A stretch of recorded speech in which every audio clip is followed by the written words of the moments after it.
Well, Giro di Sicilia, stage 4, the big one, the fourth and final stanza of this beautiful event, which is building towards a conclusion with the grippiest day of climbing. Over 2,600 meters of ascending meters, and it's a fairly select group that have managed to open up a narrow but significant advantage. There's been a lot of movement all day throughout the day. I mean, a lot of aggression to try and make it into the move, and jumping across to the breakaway group on the first categorized climb of the day was Chris Hamilton. So there's a play on here from Team DSM. They've got two riders into the group. Marco Brenner taking the first climb of the day. Chris Hamilton is a great climbing rider as well, and a great ally to Romain Bardet as they see what they can do about ambushing the overall race leader, Alejandro Valverde, after his 131st career success, taking the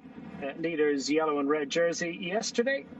But it is the narrow margin of 7 seconds that he holds over Alessandro Cove in the overall general classification. Romain Bardet sits 12 seconds in arrears, fifth overall, and the French superstar from Team DSM clearly has a plan. Naturally enough, you've got the Movistar riders, massed ranks of them at the front of the main peloton, and it's been a very, very fast start to the day, Brian, hasn't it? They've raced well ahead of the fastest schedule through the first 2.5-3 hours of racing.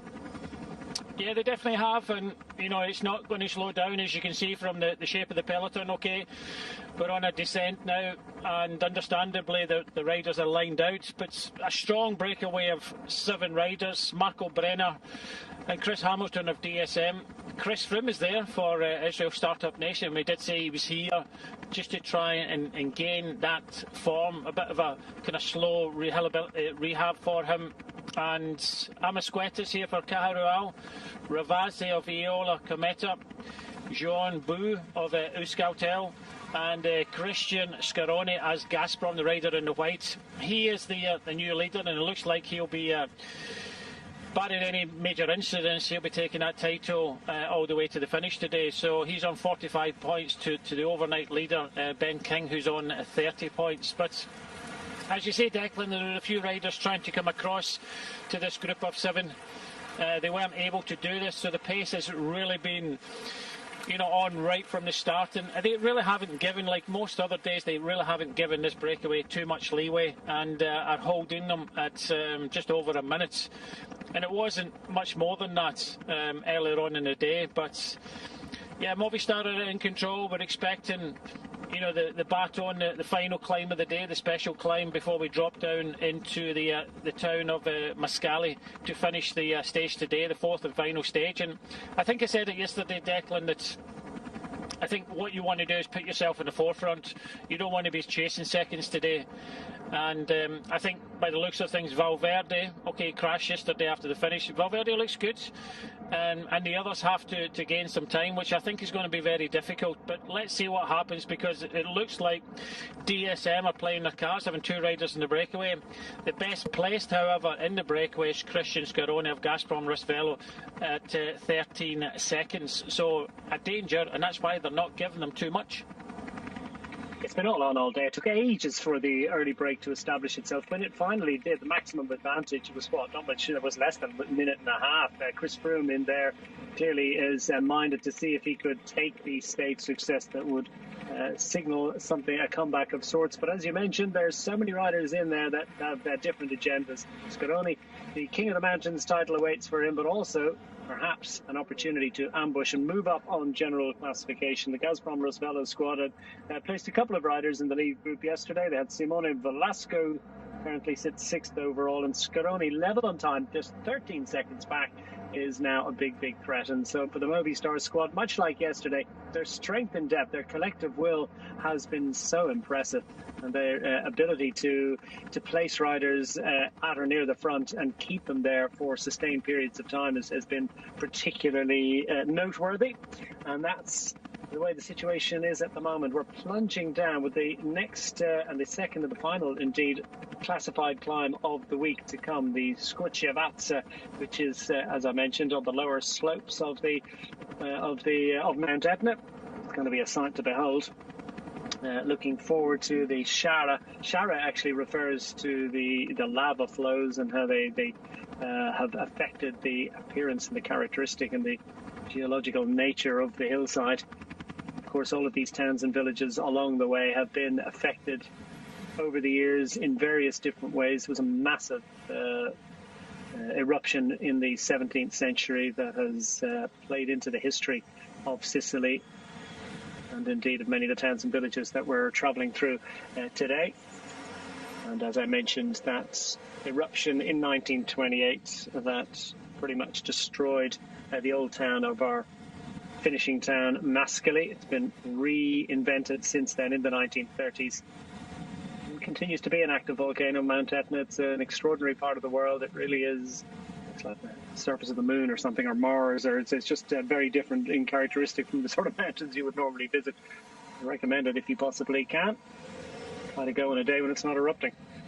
Scaroni's in there, as you see. He's virtual race leader. Joan Beau has moved up into second place, and Alejandro Valverde, who's in that race leader's jersey, in the group, chasing behind. They're keeping him on a relatively short leash, and that climb to come is going to challenge the riders, and 54 seconds you would suggest is not necessarily going to be enough of an advantage. It's about 9.5 kilometers long, the climb. That's about 28 kilometers from the day. They'll hit the lower slopes of this final climb of the week, and that's set to be the big appointment. Yeah, you can see in the breakaway of 7 riders that, it's pretty much full on. Although some of them have dropped a little bit of time in the general classification, it's, they're going to race on this full on. But, Movistar have got different ideas. They've got 2 strong riders riding at the front. Yesterday we saw the Puerto Rican champion riding. Now he's got help from Marc Soler at the front of the peloton now. So you can also see that on the descent there, the speed of Movistar train at the front is, the peloton is breaking up somewhat. So this is a serious challenge for Movistar. They were up for the challenge yesterday, but down to 51 seconds on this descent. We will be heading towards the sprint of the day. I think they'll be happy that the breakaway of 7 will at least take away the second bonuses. But looking at Valverde yesterday, he would have been up for maybe taking some more bonuses with the sprint he's got. But with 31.4 kilometres to go and just about 12 kilometres, we have got that sprint. Then we head through the finishing town of Mascali, and then heading up this climb, which is 9.5 kilometres in length, 6.5 average. A bit of mountain bike style there from the breakaway group. Inside 50 seconds their advantage, 43 to go. We're heading towards that final big climb.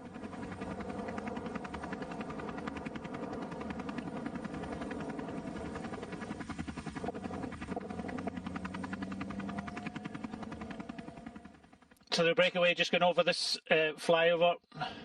Nice bunny hop from one of the DSM riders there.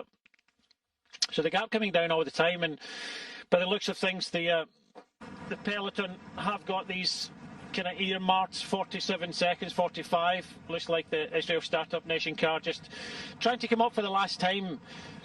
They should really be out there, because when the gap comes down under 1 minute, then all team cars are told to pull up safely at the side of the road. But I think just one last feat possibly for Chris Froome here.